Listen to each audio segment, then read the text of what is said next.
자, 오늘 처음 나오신 분이 없네. 자, 일단 행정학 OT 구성 체계하고 수업의 진행 방식 그리고 출제 유형을 간략히 먼저 말씀드리고 본문 내용을 입문을 하도록 하겠습니다. 자, 행정은 이렇게 읽죠. 개념 자체는 다의적 형태에 따라 개념을 정의해요. 그래서 학자들도 개념 정의가 어렵다 얘기했고, 공간이 바뀌고 시대가 바뀌면은 개념 형태도 또 다양한 형태로 전개가 됩니다. 자, 그렇지만 일반화된 개념을 얘기할 때는 이렇게 얘기하죠. 정부가 행하는 활동, 이걸 우리가 이제 행정이라고 얘기하는 거예요. 정부가 행하는 활동. 근데 이 활동은 다시 이제 두 가지 유형으로 나눠서 얘기하는데, 공권력에 근거하여 국민의 권리를 제한한다든가 의무를 부과하는 분야가 있어요. 그래서 이건 이제 공권력, 국가와 국민의 권리와 의무 관계를 규정한 것이 바로 이제 행정법이에요. 요거 이제 권력 관계를 다루고 있는 이론이고, 반면 이제 활동 자체를 얘기할 때 관리로 해석하는 경우가 있어요. 관리. 그러니까 정부의 활동은 당연히 여러분들 각종 정부 조직도 관리해야 되겠고 나라 살림도 관리합니다. 나라 살림을 관리하기 위해서는 돈을 관리해야 되겠는데 그걸 예산을 관리한다 그러죠. 또 사람을 관리하기도 합니다. 이렇게 관리하는 활동으로서 해석할 때 이걸 보통 우리는 행정학이라고 얘기하는 거예요. 그러니까 사실 행정법하고 행정학은 분야의 형태가 상당한 차이점이 있어요. 이건 법규에 근거하여 여러분들 각종 아까 얘기한 권력작용을 연구한다고 말씀드렸고, 이거는 관리에 근거하여 조직을 어떻게 관리하고 돈을 어떻게 관리하고 사람을 어떻게 관리하냐 연구하는 게 행정학이에요, 여러분들. 그래서 이것하고 이것은 여러분들 우리가 구급 시험 과목에 다 존재하지만은 내용은 완전히 틀립니다. 그래서 이 형태를 학습하는데 조직을 관리하는 것을 조직론이라고 얘기합니다, 행정학에서는. 그리고 예산을 관리하는 것을 재무행정론이라고 얘기하고 사람을 관리하는 것을 인사행정론이라고 얘기합니다. 그래서 이 세 분야 자체가 행정학에서는 가장 중요한 핵심 바디 분야에 해당됩니다.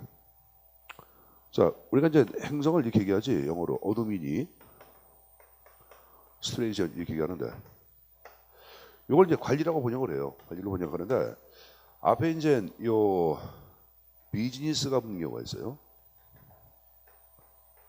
그리고 이제 퍼블릭이 붙는 문제가 있어요. 퍼블릭.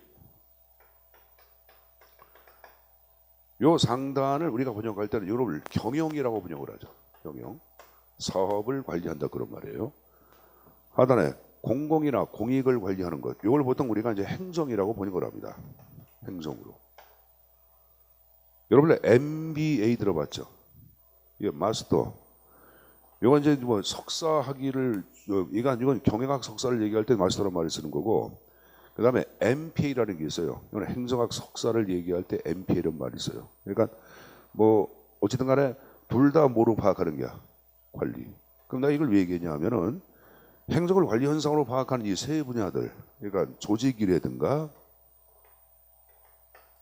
사람이라든가 이 재무, 요 분야는 인접학문인 경영학의 이론 자체를 굉장히 많이 인용을 합니다. 아마 경영학을 공부하신 분들도 경영 파트에서 경영조직론이다, 조직행위론이다 하는 파트가 있어요.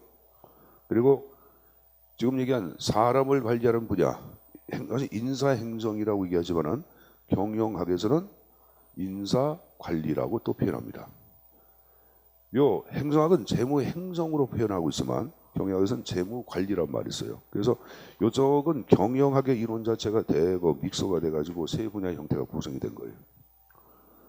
자, 또 아울러 행정학은 역사가 굉장히 짧아요. 1880년대 말에 등장하다 보니까 여러 인접학문의 이론들 자체를 이용해서 행정학 전반을 구성을 하고 있는데, 특히 여러분들 지금 얘기한 경영과의 관계를 경영학의 이론 자체를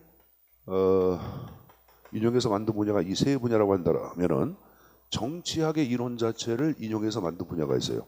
여기 바로 뭐냐면 정책학이에요, 여러분들. 정책학. 그래서 이제 정책학도 앞으로 배우겠지만 정책학의 상당수 이론들은 정치학에서 얘기하고 있는 각종 이론 자체가 여기에 수용돼서 전반적인 이론의 형태를 구성을 시켜놓고 있습니다. 그래서 제가 지금 얘기한 정책을 포함시켜서 정책, 조직, 인사, 재무가 행정에서는 가장 중요한 핵심적인 바디 분야예요.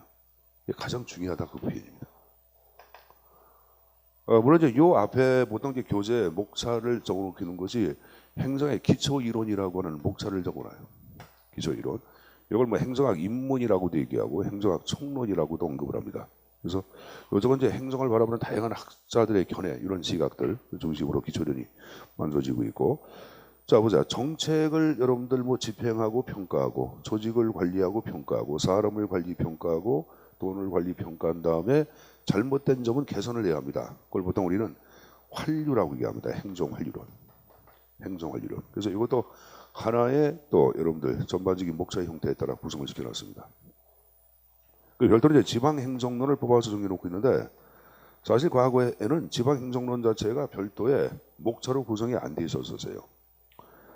조직이론 자체에 포함시켜서 전체 목차의 구성을 하나, 둘, 셋, 넷, 다섯, 여섯 개 형태로 보통 구성을 해놨는데, 최근 지방행정론 같은 경우에는 대학 같은 경우에 지방행정학과다, 자치행정학과 해가지고 그 학문의 독자성 자체가 인정이 되고 있죠. 그래서 이것도 별도로 뽑아가지고 하나의 여러분들 편으로 구성을 시켜놨을 거예요. 그래서 우리 교재는 기초 정책, 조직, 인사, 재무, 그리고 행정환류, 그리고 지방행정론 이렇게 7개 편으로 구성을 시켜놓고 이론의 형태가 설정되어 있습니다. 지방행정론 자체는 일반 오프라인 학원에서는 전반적인 보험위에다가 종합반 강의 때 얘기는 안 합니다. 빼서 보통 이제 특강으로 빼서 강의하는데, 이번에는 지방행정론 자체를 특강으로 뺄지 아니면 제가 일반 진도에 포함시킬지 그런 진도를 보고 제가 이제 결정을 하겠습니다. 그러니까 원칙은 여러분들 그 포함되지 않고 특강으로 빼는 것을 제가 원칙으로 얘기했는데, 여유가 되면 분명히 이쪽도 타치해서 말씀드리도록 하겠습니다.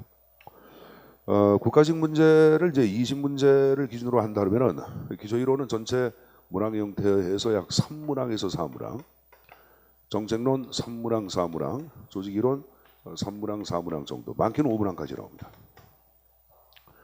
인사행정론은 2문항에서 3문항, 정무행정 2문항에서 3문항, 행정관리로 1문항에서 2문항, 지방행정론은 국가직은 1문항에서 2문항, 지방직은 2문항, 3문항 정도 문제 형태가 보통 이제 구성돼서 나오고 있습니다. 물론 이건 항상 이제 이것이 맞는 것이 아니라 전체의 문제에서 얘기하고 있는 내용 자체를 얘기하는 거예요. 이러한 내용들 자체가 반영되고 있다고 말씀드린 겁니다. 우리가 이제 그 행정학은 시험 과목에 행정학 개론이라고 하고 있지만, 요새 구급 공무원을 준비하는 사람이 굉장히 많다 보니까 개론에서 여러분들 문제만 나오는 것이 아니라 약간 심화된 강론 파트의 내용들도 문제에서 반영이 되고 있습니다. 이건 행정만 그런 게 아니라 다른 분야도 마찬가지입니다. 그래서 이제 이걸 대학같이 여러분들 4년 동안에 140학점 갖고 수업을 진행하면 좋은데 그건 도저히 안 되고, 그래서 학원서 주당대 시간씩 해서 우리가 3개월 코스 수업이 진행되는데 좀 약간 좀 타이트하게 수업이 진행이 될 거예요. 그러니까 처음 공부하실 분들은 가장 어려운 게 용어의 낯설음 때문에 굉장히 고민을 많이 하는데, 용어들 자체가 어려운 것들은 중간중간 쉬는 시간대 여러분들 와서 질문을 해주시면 제가 말씀드리겠습니다. 온라인 강의가 아니라 오프라인 강의의 장점 그거 아니에요, 여러분들.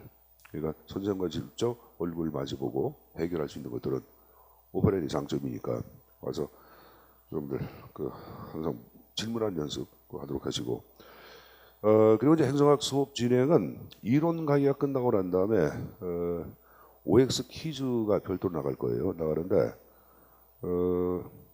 OX 퀴즈 자체는 우리가 오늘 배운 내용 자체를 이제 점검 확인하는 시간으로 생각하시면 되겠고, 그리고 두 번째 OX 퀴즈를 풀 때 선생님이 또 이제 매주마다 과제를 부여하는데, 과제는 똑같이 그날 배운 거 OX 퀴즈 지문 10문제 이상씩 노트에다 꼭 만들어 오셔야 합니다. 그럼 제가 이제 숙제를 점검을 하면서 지난주에 배운 거나 이번 주에 배운 것 가운데 여러분들이 어려운 것들, 그런 것들 제가 체킹을 해드릴 거예요.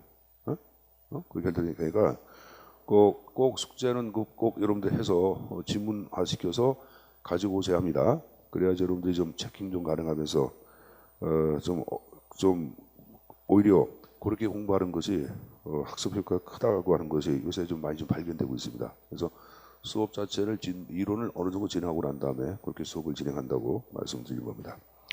자, 그리고 제가 이제 출제 형태를 얘기할 때 이제 A급, B급, C급 얘기할 텐데 A급은 전체 출제 형태가 약 60% 이상, B급은 40에서 60, C급은 20에서 40 정도의 출제 빈출 형태를 갖고 있습니다. 이런 것들은 꼭 교재에다 체킹해서 2번, 3번씩 보도록 하시고 나중에 여러분들 뭐 시간이 급할 때 뭐 시험 내일 모레 있다, 행사 최소한 80 이상은 받아야겠다 할 때는 A, B, C라고 표시한 것만 봐도 그 안에서 최소한 16문항 정도로 문제가 나올 거예요. 그러니까 그것만 잘 습득한다 하더라도 80 이상은 점수가 보장된다고 말씀드린 겁니다.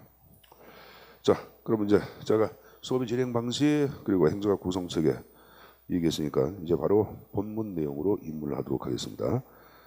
자, 이 페이지를 펴보세요. 챕터 1에 행정학의 의 파트가 나오고 있습니다. 자, 맨 앞에 행정의 개념 파트가 나오고 있는데 사실 칠판을 잠깐 보자. 행정의 개념 정의는 출제 논점은 크진 않아요. 크지 않지만 다음과 같은 형태가 문제로서 보통 반영이 되어 왔습니다. 자, 일단은 이제 개념에 여러분들 발달사, 그 발달사를 보통 계보라 그래요. 어떤 식으로 행정 개념 자체가 발달되어 왔는지 발달사를 묻는 거 다 문제고, 두 번째, 아까 행정학 역사는 굉장히 짧다고 말씀드렸어요. 그래서 특히 인접학문 정치학에서 파악하고 있는 정치하고 행정은 아주 밀접한 관련이 있다고 얘기하는 사람이 있고, 어떤 사람들은 야 아니야 정치와 행정은 다른 거야, 달리 봐야 돼 하는 입장으로 계속 논쟁이 이루어집니다. 시대가 바뀌면 따라 계속 논쟁이 이루어져요. 그래서 이렇게 정치와 행정과의 관계와 개념을 어떻게 연결시켜 놓고 있든지 그 형태를 묻는 거 다 문제입니다. 아마 출제 형태에서 이것이 가장 많이 나왔어요. 각각 개념 정의하고 정치 행정과의 관계를 연결시키는 문제. 그다음에 이제 행정의 개념을 이제 보편성하고 특수성에 근거하여 개념을 정의하기도 하는데, 이 보편성을 광의의 개념이라고 얘기하고 특수성을 협의의 개념이라고 얘기합니다. 그래서 이 형태를 묻는 것들 2년 전에 문제가 한번 나왔었지 가끔 출제해서 나오는 파트에 들어간다고 보시면 됩니다. 개념 정의에서 유의점들 몇 가지가 있습니다. 그래서 이런 것들을 좀 유의해서 개념의 형태를 정리를 해두시면 됩니다.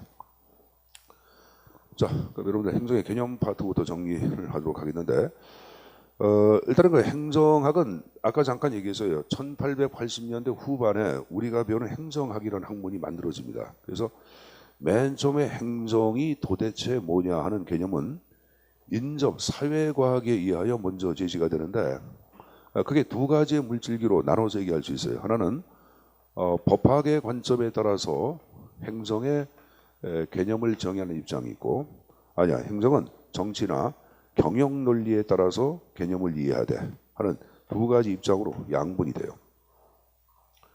그럼 상단 법학의 논리에 따라서 개념 정의한 것을 우리는 뭐라 그러냐?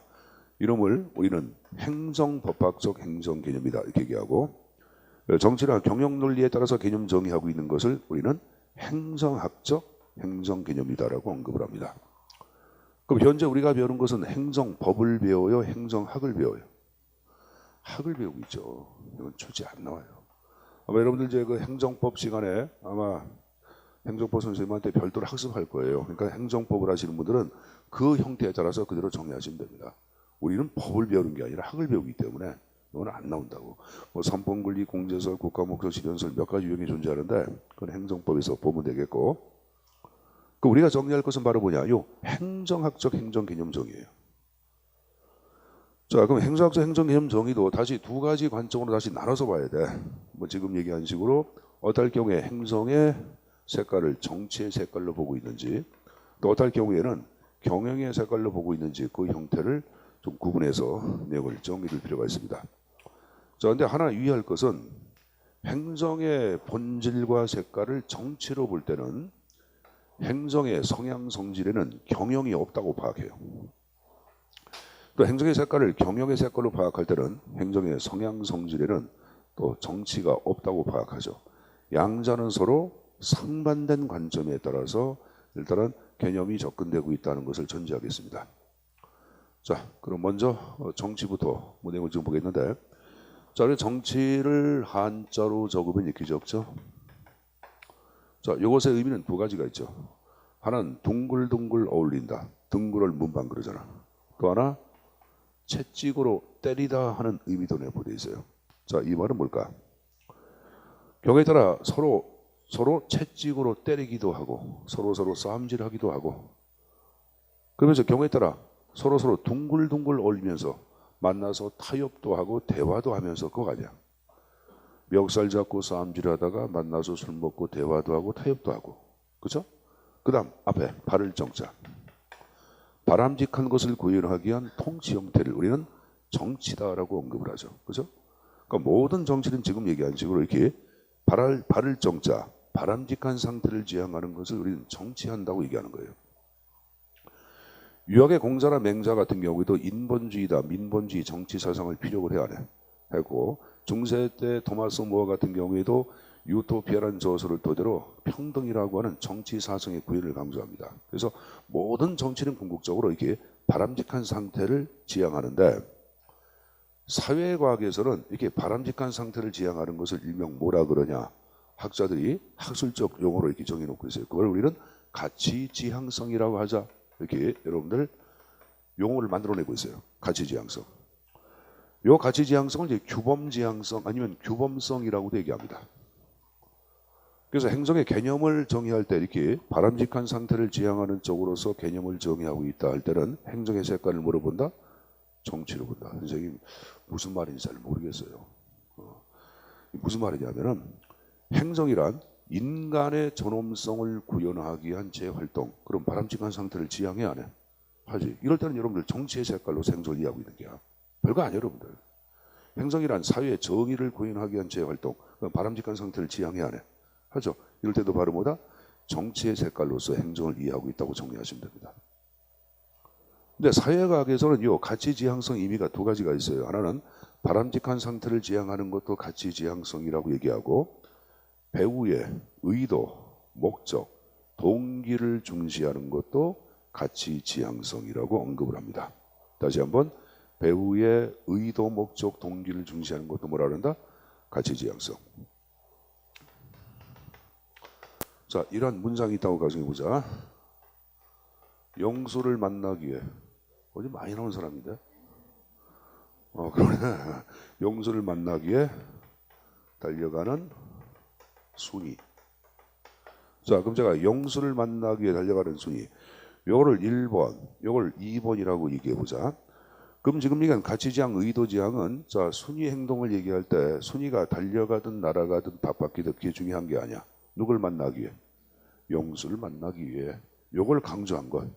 요걸 의도지향이라고 얘기하는 거예요.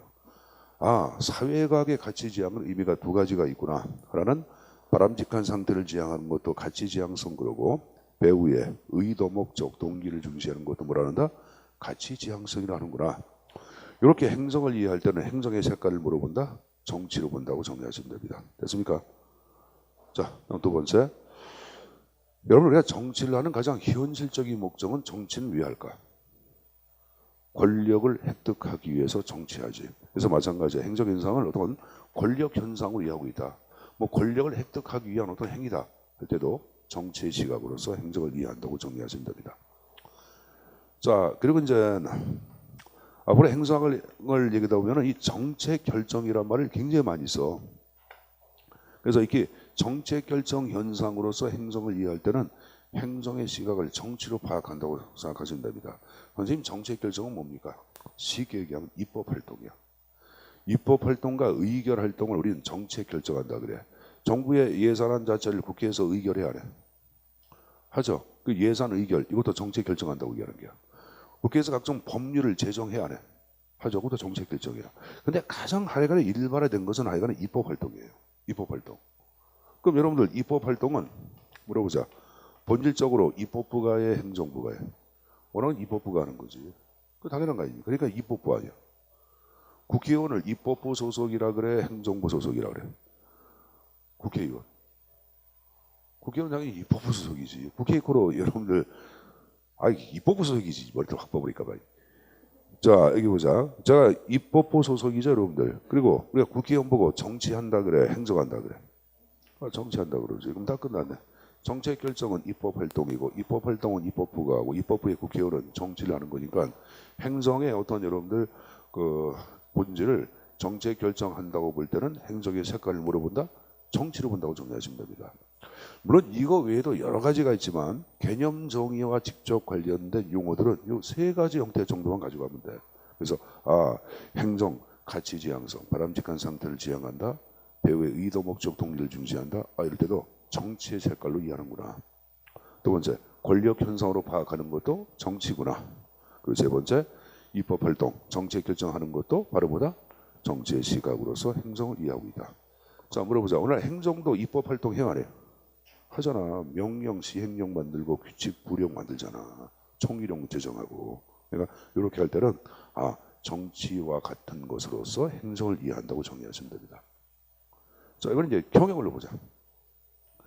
이런가 이러면 서로 상반된 관점이라고 얘기했죠.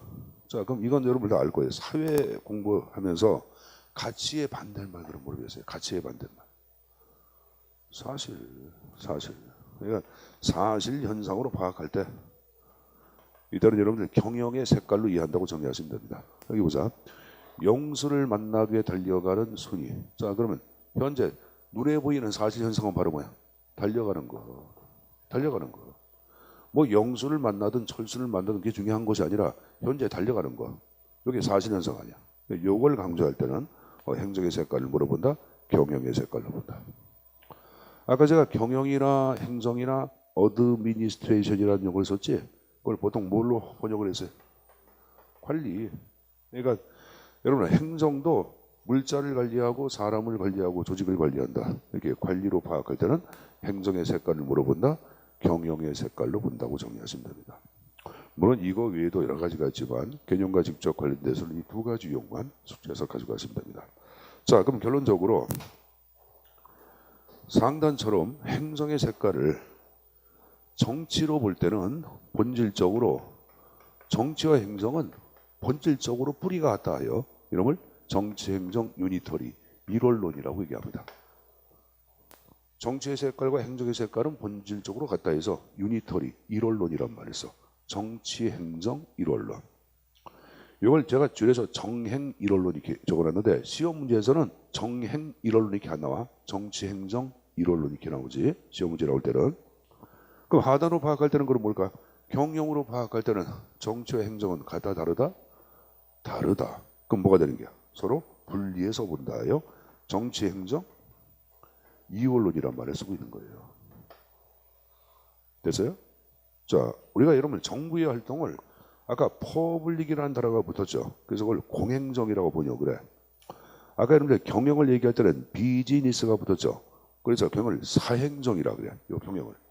그러면 여러분들 하단으로 경영의 색깔로 본다는 것은 공행정과 사행정을 하나로 본다, 둘로 본다. 하나로 본다. 그래서 공사행정 아래 것을 일원론이란 말을 쓰는 거야. 그 위에 거는 뭐가 돼? 공사행정 이원론. 공사행정 이원론.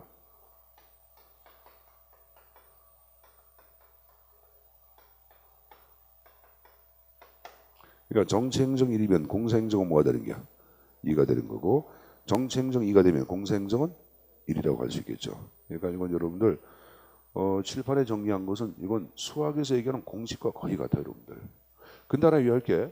선생님 정치행정 1이 공사행정 2원론 항상 맞습니까? 아닙니다. 행정은 사회가가 아니야. 그래서 반드시 절대적으로 필연적으로 하는 자연현상의 법칙이 지배되는 게 아니야.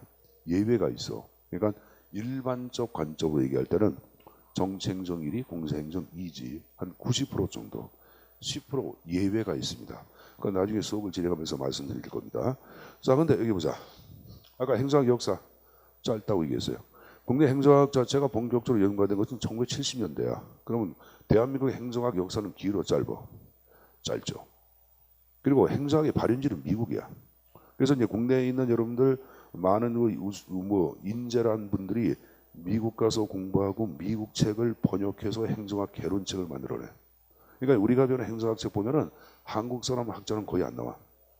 거의 다 미국 사람 이름이 나와. 미국 놈들. 트럼프는 안 나온다. 오바마도 안 나오고. 그러니까 이제 미국 사람이 쭉 나오는데 어떤 게 문제가 있냐면은 번역할 때 학자들이 통일적인 용어로 쓰면 좋은데 아직까지 역사가 짧잖아. 그러니까 번역을 약간씩 다르게 예를 들어서 정치행정 일원론 이것을 정치행정 동질론이라고 얘기해요. 정치행정 이원론 그럼 뭐가 돼? 이게 동질론이니까 뭐가 돼? 이질론. 그래서 공사행정 이질론. 정치행정 이질론. 이질. 어? 이질을 다른 말로 준별. 그래서 공사행정 준별론, 공사행정 이질론, 공사행정 이원론. 이거 몽땅 같은 말이에요. 그러니까 이거는 외우지 마시고 조금만 여러분들이 이해두면 돼. 아 그렇겠구나. 이원론은 다르게 보는 거니까 준별론이고 이질론으로 보는구나. 이렇게 좀 정리할 수는 있겠죠, 여러분들. 이해했습니까? 자 여기 보자. 다시 해보자. 정치행정 1은 정치행정을 하나로 보는 거 아니야. 정치행정 2는 정치행정을 분리하는 거 아니야. 그래서 정치와 행정을 분리한다. 그러면 정치행정 1이야, 2야. 이원론. 자 그러면 정치와 행정을 통합했다. 그럼 정치행정 1이야, 2야. 이원론 잘했어요. 문제를 내는 사람은 사악해. 왜? 여러분들 문제를 맞게 내, 틀리게 내. 틀리게 내고 굉장히 좋아한다고. 그러니까 하여간 틀리게끔 별짓들을 다 하는 게 문제 낸 사람들이에요. 그러니까 가급적 우리가 이제 정치행정 1 같은 경우에도 그냥 정치행정 1로만 보지 마시고 정치행정을 통합적 관계로 파악한다 해도 같은 말입니다. 알았습니까? 알았죠? 그건 뭐 얘기 안 해도 알 거예요. 그 하여간에 이것이 제가 개념적 위한 분석의 틀이라고 얘기했으니까 이건 좀 가져가시고 다시 보자. 사실 현상과 관리는 뭐야? 경영. 가치 지향, 권력 현상, 정책 결정은 정치. 자, 그럼 말씀은 이제 개념을 본격적으로 정의할 텐데 제가 좀 전에 얘기했지만 행정학의 발현지는 미국이라고 얘기했을 거예요. 그래서 행정의 개념 정의도 역시 미국 역사 발전 단계에 따라서 개념이 이제 등장하고 변천이 돼.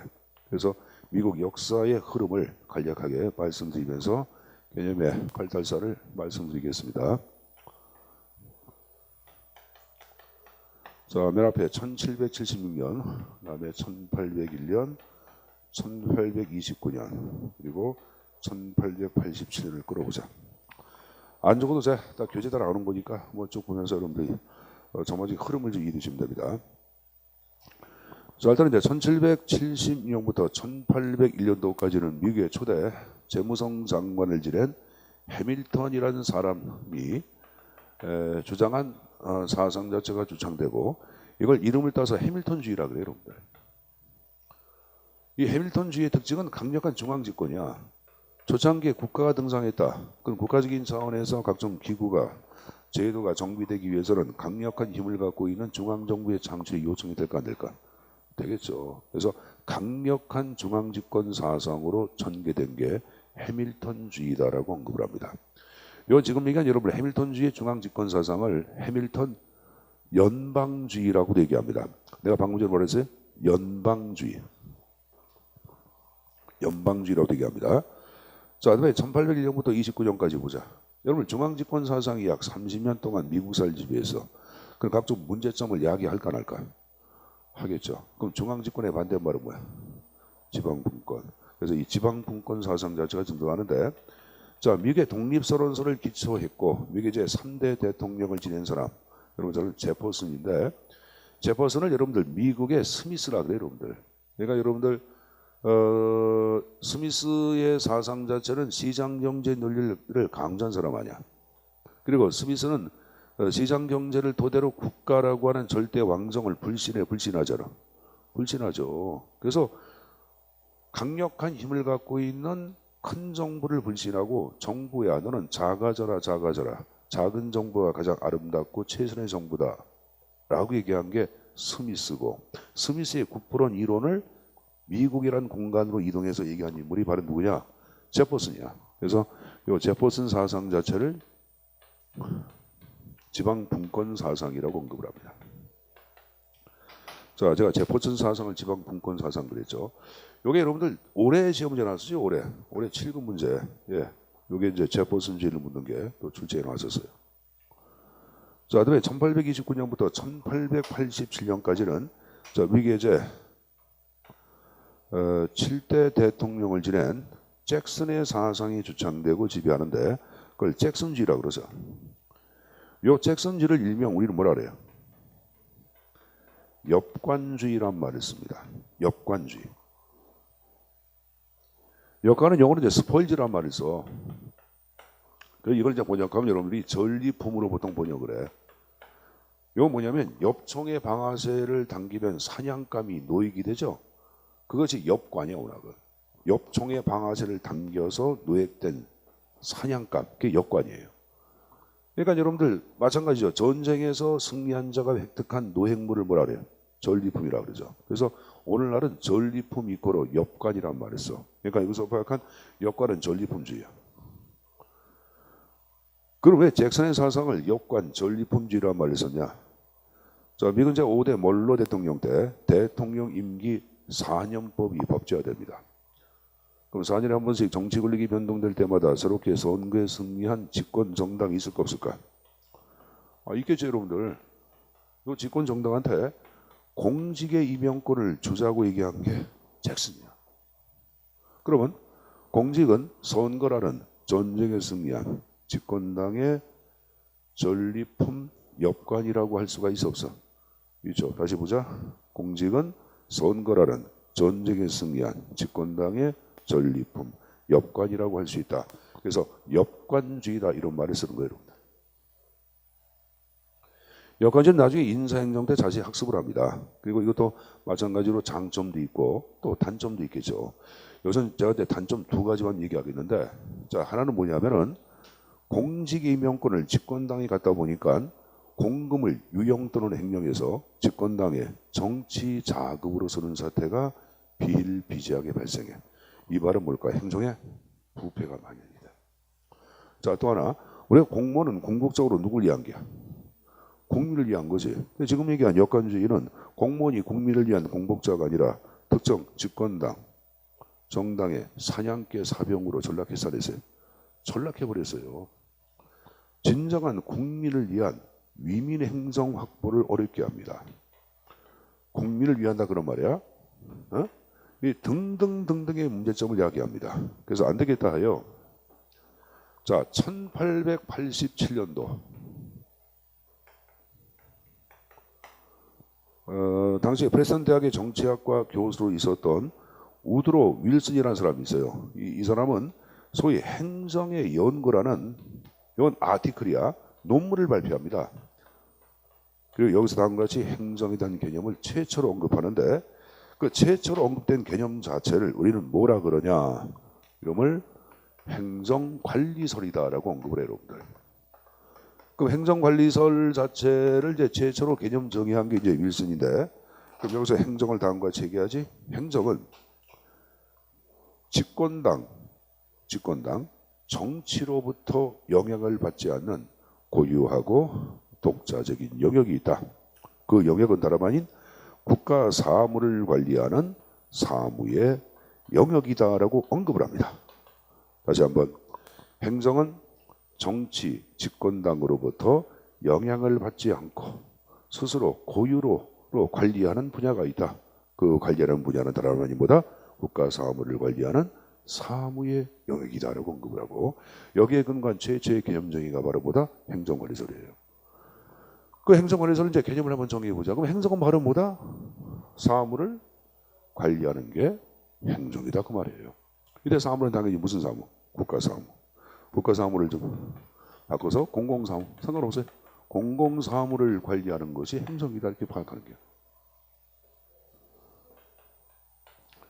여러분들 지금 행정관리설은 행정을 정치에 예속을 시켜서 정치로부터 분리했지. 그럼 정치 행정 1이야 2야? 2원론. 자, 이거 보세요. 관리. 아까 관리 현상, 행정의 색깔을 정치야 경영이야. 경영과 동질적으로 파악한 거야. 그럼 물어보자. 행정관리설은 행정을 경영과 동질적인 것으로 인식한다. OX. 오, 잘했어요. 안 적겠습니다. 그럼 당연히 정치행정은 뭐가 되는 거야? 정치행정 2원론. 공사행정은 1원론. 안 적겠습니다. 자, 이런 다른 닉네임이 있어요. 이름을 뭐라 그러냐? 우리는 기술적 행정학이라고 얘기합니다. 공공사무를 관리하는 기술기법회에서 기술적 행정학이라고 표현합니다. 자, 학자가 있는데 학자 가운데 꼭 가져갈 인물, 윌슨은 꼭 가져가야 돼. 왜 윌슨을 가져가냐? 이 사람은 1887년도에 최초로 개념을 정의했기 때문에 윌슨을 미국 행정학의 아버지라고 얘기해요. 그리고 이 1887년을 미국 행정학의 출발점으로 파악합니다. 우리가 행정학의 탄생 그런 보통 1887년을 얘기하는 거예요. 그러니까 요 정도 여러분 윌슨하고 1887년 정도는 여러분들 우리가 외우는 것이 행정을 공부하는 사람들의 예의입니다. 그러니까 그 예의죠 여러분들. 그러니까 1887년과 우드로 윌슨 정도는 꼭 외워두십시오. 자, 이거 보세요. 행정학은 출제에 나오는 학자들 자체가 한 열댓 명 정도로 압축이 되거든. 굉장히 많은 사람이 나오게 다 나오는 게 아니라 열댓 명 정도. 근데 열댓 명 가운데 약 70%가 기초 이론에 나와. 앞쪽에. 그래서 물론 여러분들 선생님 행정학자를 묻는 문제 자주 고른답니까? 아유, 그런 잘 안 돼요. 뭐 한 3년이나 4년에 한 문제 나올까 말까. 그럼 많이 나오는 게 안 나오는 게야. 안 나오는 건데 몇 사람 안 돼. 나오는 사람들이. 그러니까 그런 사람들은 몇 사람 외우는 거 어려운 게 아니에요. 그러니까 너무 여러분들 미국 놈들 이름이라고 너무 겁먹지 마시고, 그러니까 트럼프 그런 건 외우기 쉽잖아. 윌슨도 외우기 어려워. 쉽잖아. 그러니까 좀 몇 사람 정도만 외우시면 됩니다. 그래서 윌슨은 좀 암기해 두시고, 희한하게 여러분들 이 행정관리서를 묻는 학자들이 시험 문제에 계속 나와. 희한하게 문제 낸 사람들이. 그래서 윌슨 외에 L.D. 화이트라는 사람이 있어요. L.D. 화이트. 이 화이트가 왜 중요하냐면은 이 사람은 최초의 행정학 교과서를 써. 1926년도에. 자, 교재 잠깐 나온 거 볼까? 거기 4페이지 보시면은 4페이지. 거기 동그라미 6번에 상단 행정관리설 L.D. 화이트 최초 행정학 교과서 행정학 입문이란 말 나오죠. 여기서 행정을 여러분들 사람과 물자의 관리로 해석한 게 하여간 L.D. 화이트 여러분들. 최초 행정학 교과서 누구? L.D. 화이트. 자, 근데 선생님 보자. 그동안은 윌슨과 화이트 이 두 정도만 외우면 좋은데, 아이고 2년 전에 7급 문제 그 밑에 사람도 문제가 나왔어. 굿나우. 이름도 이상해. 나 지금 행복해. 굿나우. 이 굿나우는 여러분들 1900년도 정치의 행정이라는 저서를 토대로 정치와 행정의 역할을 구분하고 있어요. 자, 여기 정치란 뭐로 파악하고 있어요? 국가의사의 표현이고, 행정은 뭐로 적어놨어요? 국가의사의 실천이라고 파악하고 있다. 그래서 이걸 묻는 게 시험 문제로 왔어. L.D. 화이트 거. 그래서 여러분들 2년 전인가 7급 문제 나왔던 겁니다. 그래서 그 정도까지는 좀 3명의 학자 정도는 외우라고 말씀드린 겁니다. 자, 그래서 일단은 행정관리설에 관한 내용들은 기본적인 틀은 얘기했는데, 자, 그럼 여러분 문제 한번 내볼게요. 여기 보자. 행정관리설은 역관제의 문제점을 극복하기 위해 탄생했다. OX. 오. 자, 물어보자. 최초 행정학 교과서 누구? 화이트. 최초로 개념 정의한 사람? 윌슨. 그럼 문제를 볼게. 행정의 개념을 최초로 규정한 논문을 쓴 사람은 윌슨이다. OX. 행정의 개념을 최초로 규정한 논문을 쓴 사람은 윌슨이다. OX. 오죠. 제가 아까 여러분들 이거는 어디 가서 행정의 연구, 이것은 교재가 아니라 아티클 그랬잖아. 논문. 그러니까 행정의 개념을 최초로 규정한 논문을 쓴 사람은 윌슨이죠. 그렇게 함정 파는 거야. 최초의 행정학 교과서는 누구라 그랬어요? 화이트라 그랬고. 내가 문제 내는 사람들은 사학하다 그랬잖아. 그러니까 이제 그 사학, 그러니까 이런 행정학을 이 강의를 듣는 이유가 왜 듣냐면 이론을 아는 것도 중요하지만은 객관식 문제에서는 문제가 어떻게 나오는지 그 형태를 자꾸만 연습해 두면은 현장 가서 이런 문제 풀기가 쉬워져. 그리고 여기 보자. 무조건 객관식은 문제를 많이 풀어야 합니다. 많이. 진짜 많이 풀어야 합니다. 무조건 합격. 무조건 합격.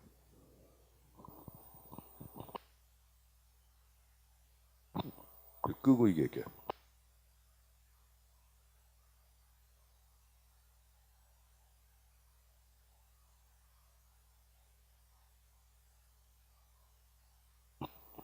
무조건 문제 많이 푸는 거. 알았습니까? 그럼 무조건 합격이에요. 근데 무조건 문제 많이 붙다니까 답도 안 맞춰봐. 그러면 안 되죠, 여러분들. 그러니까 문제 풀고 답 해석하고, 이거 답 잘 모르겠어. 물어보란 얘기예요, 여러분들. 선생님, 저 이 문제집 모르는데 이거 저 모르겠어요. 갖고 와서 물어보란 얘기야. 행사는 나한테 물어보고, 국어는 고선생님한테, 영어는 선생님한테 물어보다 보면은 금방금방 실력이 올라가는 거예요. 그러니까 너무 이론에만 매달리지 말고, 이론은 학원에서 한 80% 정도 가져오면 되는 거야. 그리고 문제를 갖고 보완해서 자꾸만 가져가면은 높은 점수가 나오는 거예요.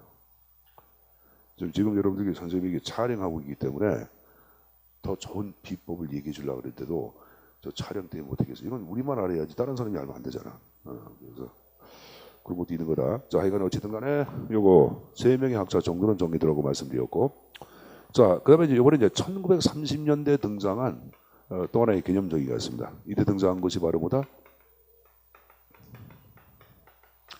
자, 통치기능설이라고 하는 개념이 탄생합니다. 자, 여러분 모든 용어는 용어가 의미를 함축하고 있죠. 여기 보세요. 행정이란 역관, 전리품주의다. 됐습니까? 그럼 이건 뭐야? 행정이란 관리한다. 뭐 공공사무, 국가사무를 관리한다. 그래서 행정이란 그럼 뭐야? 통치라는 기능을 수행한다. 통치기능설. 행정이란 통치라는 기능을 수행한다. 통치기능설. 되죠? 그럼 여러분들 그러면 통치기능설에서 통치가 무엇인가 그 형태만 가져가시면 됩니다. 이 통치의 개념을 얘기한 사람은 최초로 권력 분립을 얘기한 로크라는 사람이 있어. 로크는 1752년도 시민정부 이언론에서 통치를 다음과 같이 얘기해. 통치란 다름 아닌 입법활동과 집행활동이라고 했어요. 이게 최초의 이권 분립이야. 입법권, 집행권. 그러면 이제 끝났네. 행정이란 입법활동과 집행활동.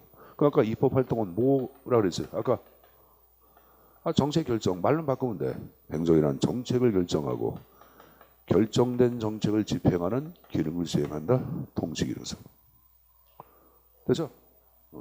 자, 그럼 여기 보세요. 요 정책 결정 현상을 행정의 현상으로 이해한 게 안 한 게야. 한 것이. 그 아까 제가 정책 결정은 원학은 정치가 하는 게야, 행정이 하는 게야. 원학은. 아까 여러분 입으로 정책 결정은 원학은 정치가 한다, 행정이 한다? 정치가 한다. 정치가 입법부가 한다 그랬잖아. 입법활동이니까. 그러면 당연히 이것은 정치행정 1이야 2야. 정치행정 1원론이에요 여러분들. 제가 여러분들 아까 시험 출제에 좀 나오는 것이 개념 정의하고 정치와 행정과의 관계를 연결시키는 문제가 나온다 그랬잖아. 행정학 문제는 여러분들 가장 많이 나오는 게 단어 바꾸는 문제. 두 번째 연결형 문제. 연결시켜서 잘못된 거 고르는 문제. 이거 그 형태에 들어가는 게. 그럼 공사행정은 뭐가 돼요?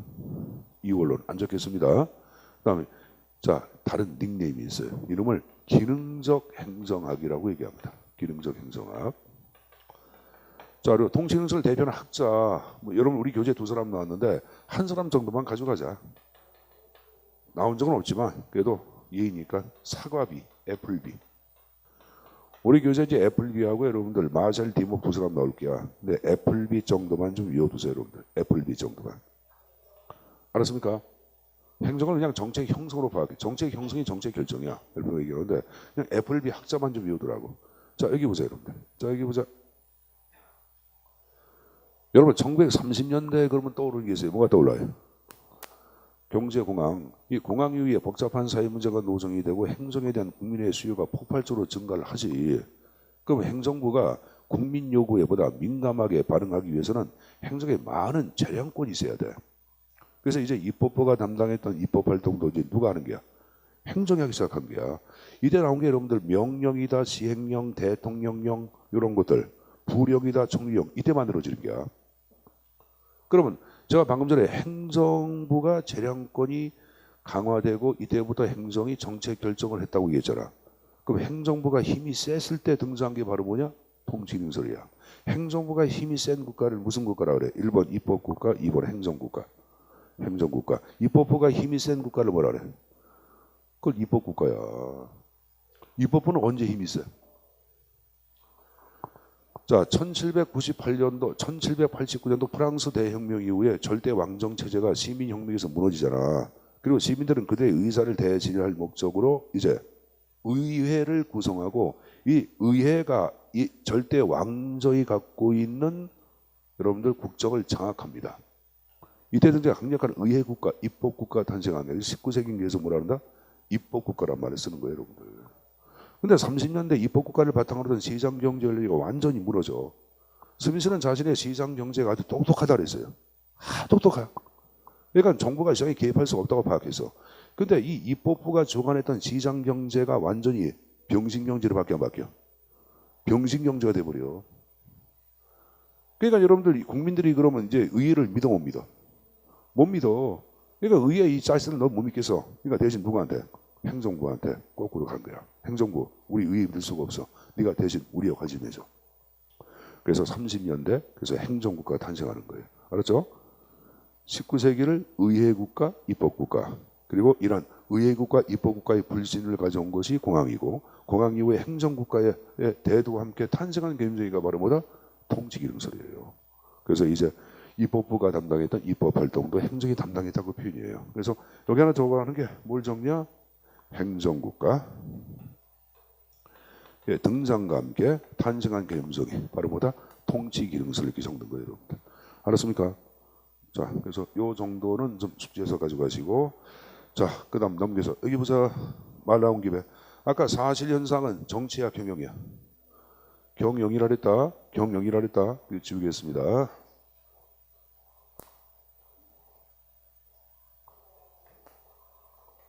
자, 그리고 여러분들 1945년대에 등장한 또 하나의 개념성이 이제 행정행태설이 탄생합니다.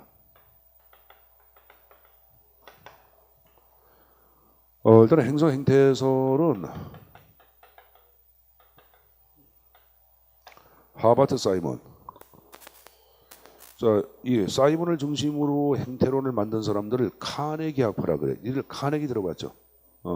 카네기 학술재단에 의한 그 학술 연구 지원비를 받아 이들이. 그래서 이들의 연구 지원비를 받은 사회과학자들을 카네기 학파라 그러는데, 그 카네기 학파들에서 만들어진 것이 바로 행정행태설이야. 근데 사이먼이 행정행태설을 왜 만들었냐? 자, 굉장히 중요한 얘기합니다. 여기 보세요. 30년대 뭐가 지배해? 통치기능설. 자, 통치기능설은 행정이 입법활동해야 하네. 하죠. 그러니까 사이먼 보니까 님을 이걸 행정하고 정치하고 그럼 이게 구분이 없는 거 아니야. 구분이 없는 게야. 이거 문제 많다 이게야.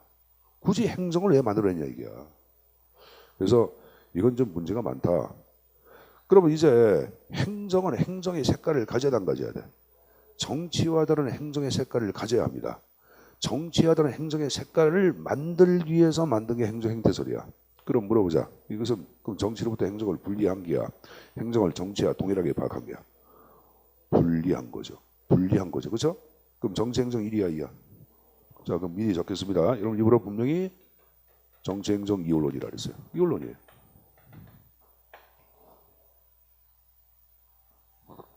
그럼 행정만의 색깔을 갖기 위해서는 행정의 어떤 여러분들 이론을 만들어야 돼. 만들어야 합니다. 정치학이나 사회학이나 다른 학문들은 오랜 역사 과정을 거치면서 학문의 이론적 체계 틀이 다 이제 확립이 되는데, 이놈의 행정학은 1880년대 말에 등장했으니까 세월이 60년밖에 안 흘렀어. 그러니까 이건 이론이고 뭐가 아무것도 없는 게야. 그래서 행정의 색깔을 만들기 위해서, 행정의 이론적 체계를 구축하기 위해서 만든 게 행정행태설이에요. 이 행정의 이론적 체계를 구축하는 것을 행정학의 과학화를 추구한다 그래. 과학화를 추구한다.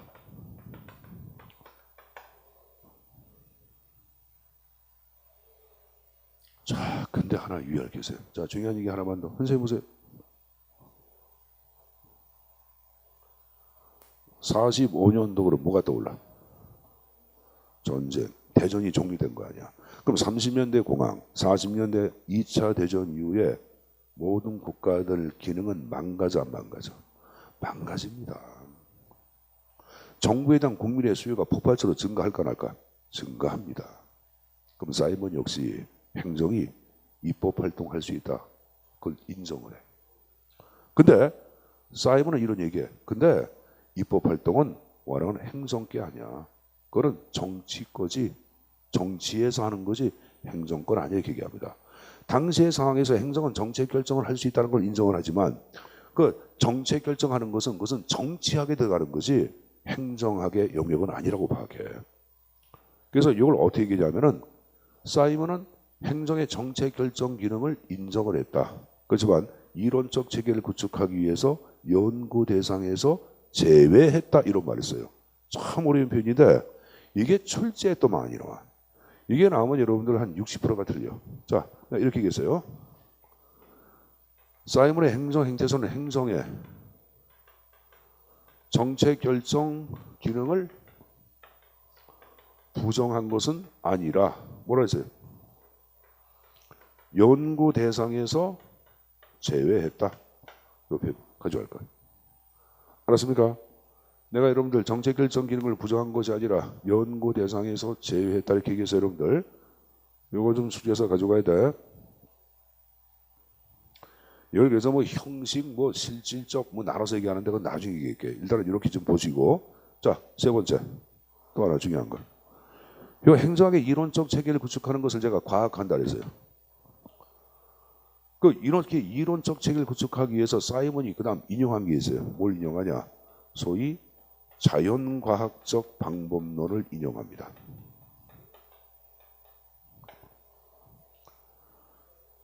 여러분들 자연과학에서 파악하고 있는 연구의 대상은 자연현상이죠. 그럼 자연현상은 자 물어보자. 봄이 간 다음에 여름이 오고 그렇죠?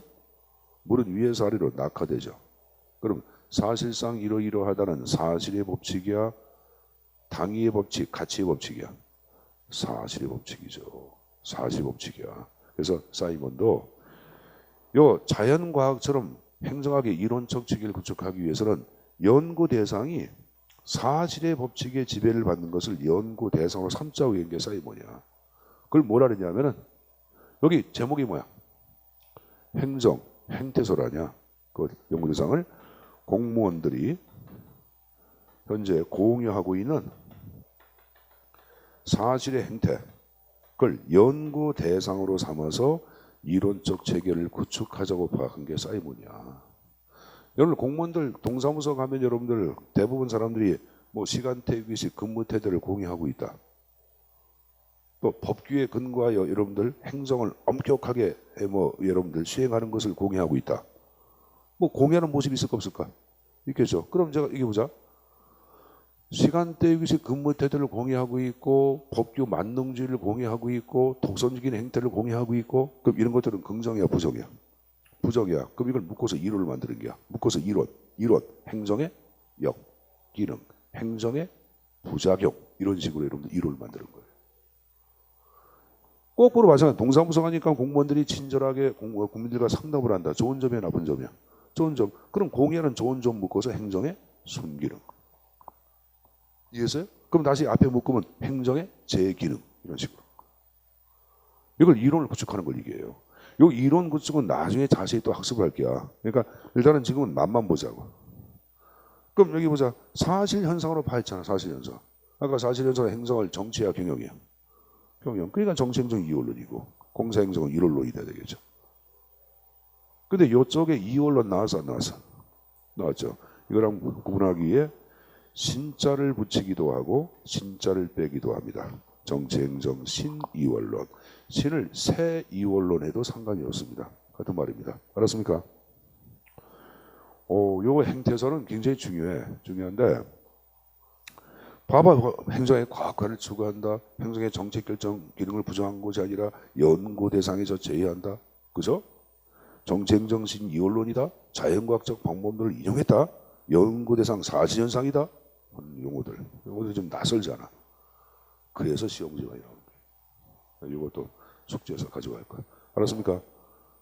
교재 나오는 거니까. 자, 이거 봤으면은 이쪽에다 적자.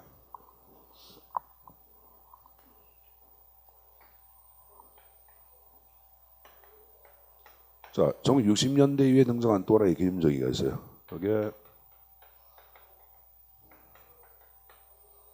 자, 발전 기능설이 탄생하는데 이 발전 기능설 자체를 제시한 대표적인 학자는 에스만이라는 학자가 있어요.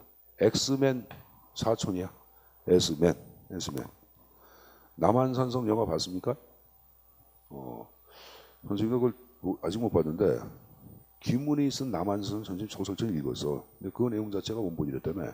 그런데 지난번에 제 친구 그 어머님이 그 추석고 한 3, 4일 전에 돌아가셔가지고 삼성 그 장례식장 의료원에 갔거든. 갔는데 이제 그다음에 독일놈들이 앉아 있는데 애들이 병자호란 때의 역사를 갖고 굉장히 애들이 자세히 얘기를 해. 그래서 내가 깜짝 놀랐어요.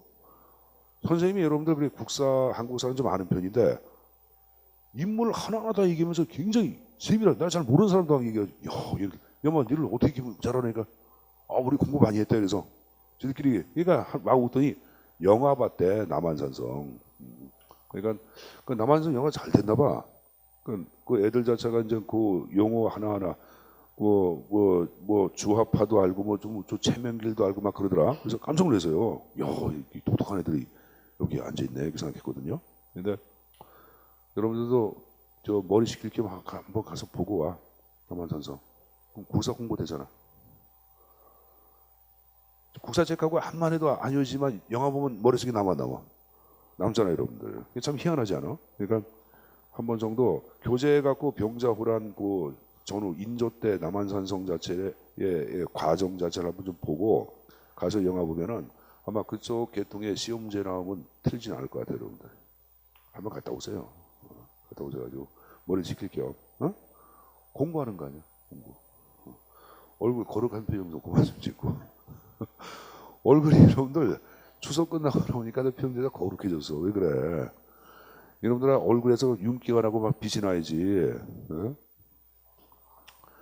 자, 요 S만에 의해서 만들어진 것이 바로 발전기능설이에요. 자, 그럼 발전기능설은 60년대부터는 후진국 개도국이 본격적으로 경제 발전이다, 근대화다라고 하는 당면 과제를 본격적으로 이행한 시기거든. 그래서 이것은 후진국의 근대화 현상을 규명하기 위해서 만든 게 발전기능설이에요. 그러니까 지금까지 이론들은 미국이라고 하는 나라를 대상으로 등장한 이론이지만 이건 아니야. 공간을 이동한 게야. 어디로? 후진국가로. 그럼 끝나네. 자, 그럼 후진국가 빠른 시에 뭘 해야 돼? 발전해야 돼.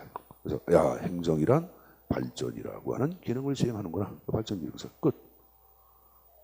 그럼 여러분들 후진국가의 발전 자체는 자 물어보자. 입법부, 행정부, 사법부, 3부 가운데 어디가 강력한 힘을 가졌어? 행정부가. 당연하죠. 그럼 행정부가 강력한 힘을 가졌다 이 말은 자 물어보자.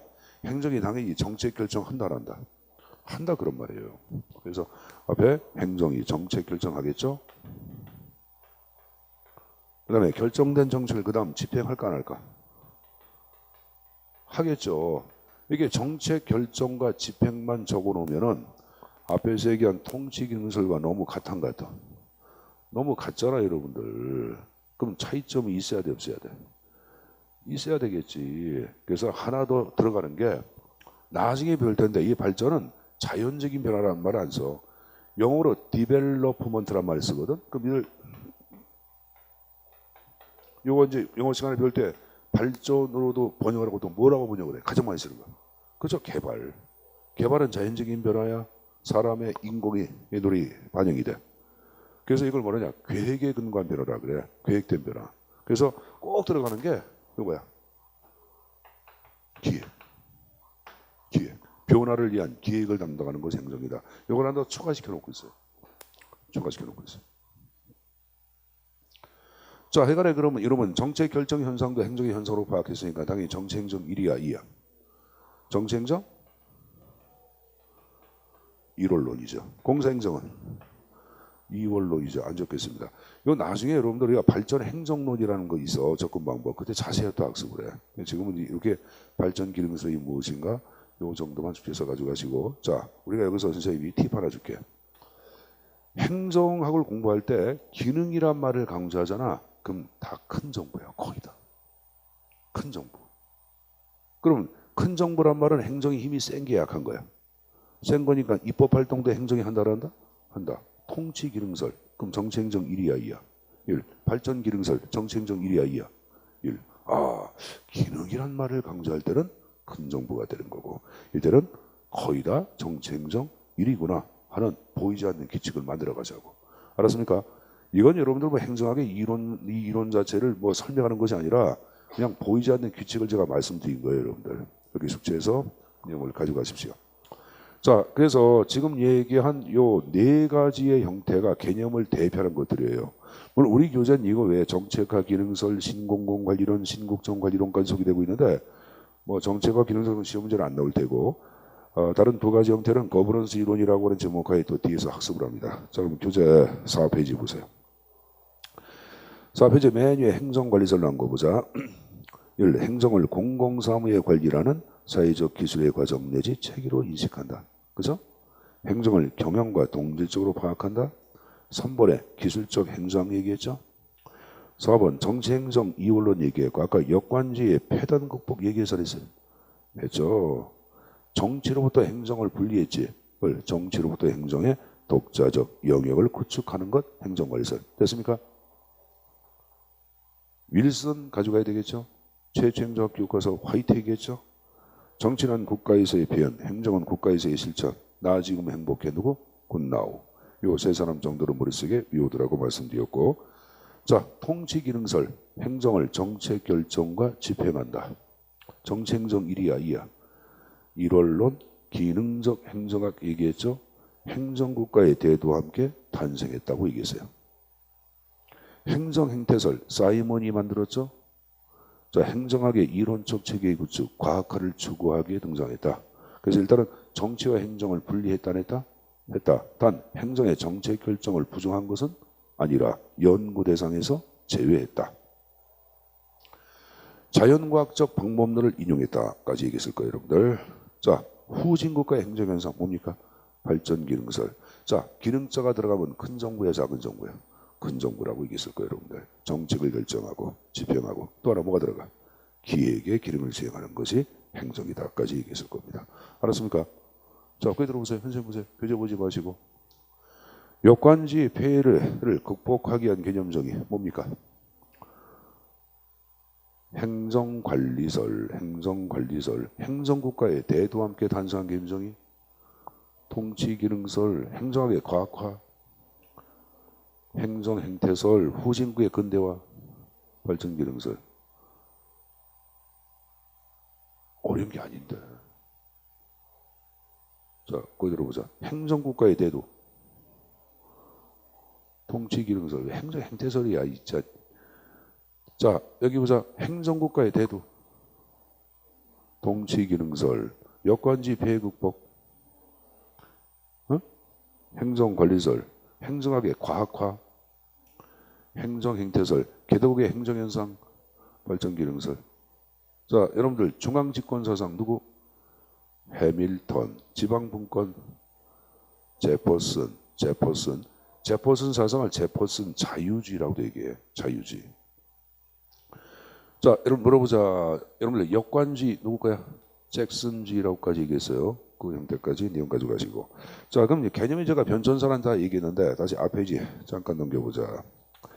이번에 이제 3페이지에 그 쌍그리본 중간에 보시면 아까 제가 보편성과 특수성 개념도 출제에 나온다고 얘기했을 거예요. 그 보편성을 보통 광의의 개념 그러고 특수를 협의의 개념이라고 얘기합니다. 3페이지 중간. 그럼 광의의 개념 바로 뭐냐 이렇게 나와요. 공동의 목표를 달성하기 위한 합리적인 인간의 협동행위란 말이 나오죠. 이건 정부가든 기업이든 그 상관하는 게 아니야. 그냥 공동의 목표를 달성하기 위한 인간들의 협동행위인데 거기서 합리적이다란 말로 하죠. 이 합리적이란 말은 목표 달성에 아주 적합한 그런 말이에요. 목표 달성에 아주 적합한 그런 표현입니다. 늘 합리적이란 말을 쓰는 거예요, 여러분들. 그 용어 좀 어려워하더라. 그래서 말씀드린 거고. 그다음에 협의의 개념을 얘기할 때는 주체가 명시가 돼. 주체가 누구야? 정부 관리제의 행위. 그것은 협의에 근거한 개념정의라고 생각하시면 됩니다. 그래서 이 형태는 이제 뭐 어렵지는 않지만 기본적인 틀로서 내용을 좀 가져갈 내용이라고 말씀을 드린 겁니다. 자, 근데 제가 이제 개념은 그러면 제가 보편성, 특성 얘기했어요. 자, 그리고 아까 네 번째 개념정의 시 위점이 있다 그랬지. 그게 어디라고 하냐? 이 페이지에 날개를 보세요. 자, 날개에 보시면 행정의 개념정의 곤란에서 왈도가 파악한 것.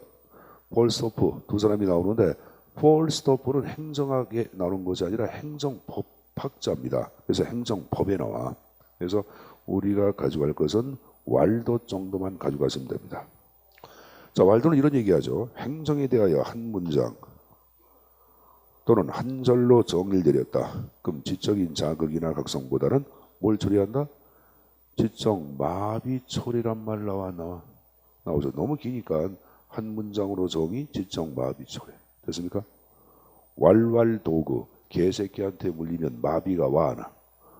오죠. 왈왈 도구, 마비. 그렇게 보세요, 여러분들. 그러니까 이건 여러분들이 암기하는 방법을 말씀드린 거기 때문에 그렇게 좀 정리해서 가져가시고, 자, 내려가서 개념 정의 시 위점 두 가지 형태가 나오고 있는데, 자, 행정은 문명 현상이다. 인간들이 만든 거죠. 자연이 준 건 아니잖아. 그래서 문명 현상 맞는 표현이고, 2번 표현 보세요. 그 진공 상태를 얘기할 때는 화살표 놓고 폐쇄 체제라고 적어라. 폐쇄 체제. 그럼 폐쇄 체제는 환경을 고려한 게야, 고려하지 않은 게야? 고려하지 않은 거예요. 그럼 환경을 고려하지 않은 행정은 자기 완결적 행위가 가능하다, 불가능하다? 불가능하겠죠. 왜? 환경을 대표하는 게 누구야? 국민. 그럼 국민을 고려하지 않은 행정은 자기 완결적 행위 할 수 있습니까? 할 수 없겠죠. 그래서 그 표현까지 내용 정리해서 가져갈 거예요. 자, 마지막 4페이지. 자, 날개 OX 1번 나온 거 보자. 4페이지. 날개 OX 1번. 행정 행태에서는 행정의 정석 요인을 부정했다. OX. X죠. 부정한 것이 아니라 연구 대상에서 제외. 정석인 요인을 정책 결정에도 같은 말입니다. 같은 말입니다. 행정관리서는 역관지 폐해를 극복하게 등장했다. OX. O가 돼야 되겠죠. 그래서 그 정도까지 내용 좀 정리해서 가져가십시오. 자, 봤으니까 좀 쉬었다가 수업을 또 계속 진행하도록 하겠습니다. 쉬었다 합시다.